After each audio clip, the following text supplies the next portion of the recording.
G'day everyone, Aussie Mark. I've been tagged by Oz Survival in a video that's going around asking to see my two favourite navigation tools. Thanks for the tag, Oz Survival. Thought we'd start basic. As you can see, this is a compass. I've had this for a long time. I wouldn't think how long, probably maybe 30 years, who knows.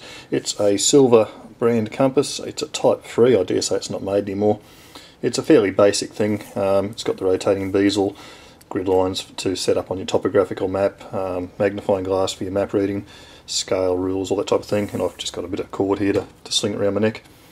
And of course, to use one of these really effectively you need a map, preferably a topographical map such as we've got there as our background today. And I was trained in how to do that many years ago when I was a young fella, and don't tend to do much of it now because I've got some newer toys like GPSs to play with, but still a good backup. I always take the compass along when I'm geocaching or whatever out in the bush as a backup tool. Generally don't have the map, but the compass, even just to find north so you're not going round and round in circles. A lot of people who've been lost and actually found lost, they find tracks, they've literally just gone in circles till they keeled over dead, so the compass will help you prevent doing that. If you are looking to do that, map and compass, you don't know how to work it, I'd strongly encourage you to do a bit of research to learn how to use them. There's a few little tricks of the trade. I can remember seeing guys in my day getting it wrong. Magnetic variation, they try and add or subtract it and everything and generally get it wrong, and they'd be marching along 22 degrees off their course and end up miles from where they meant to be. So orientating the map was the big lesson I took from that.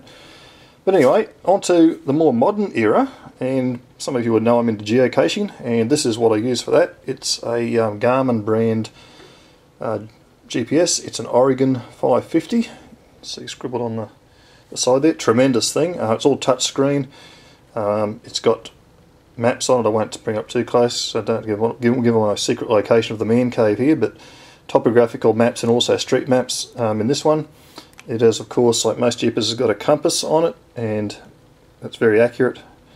You can set up your top part here for distance to your next waypoint, destination, elevation, all that type of thing. It's not navigating in there at the moment, but if it was, it'd give you those headings on there. You can also bring up geocaches, which I'm not, again, I won't show you the actual geocaches, but you can find a geocache, show ones you've found, filter your search, that type of thing. It has the ability to change profiles, this one, so at the moment it's set for geocaching, so it'll navigate straight line across the wilderness. If I go to automotive, it'll actually work on the street maps.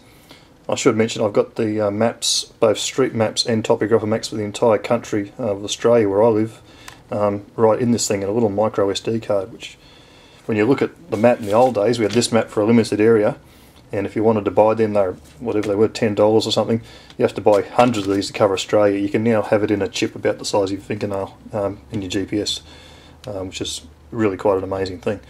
It's also got a camera in the back. I don't think much of it on this one, but it has got one. Does all sorts of things.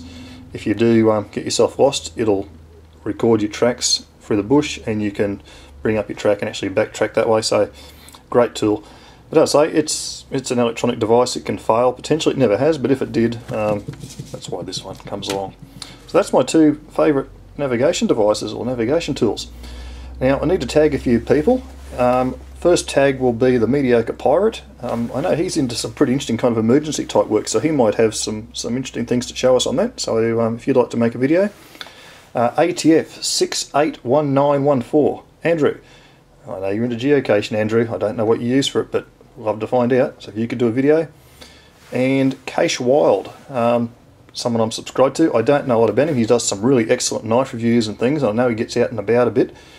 I'm assuming by the name maybe he's into caching, but at any rate, be great, mate, if you wanted to chip in and do a video on this subject. That would be cool. Anyway, that's my video. Thank you all for watching, and see you around. Bye for now.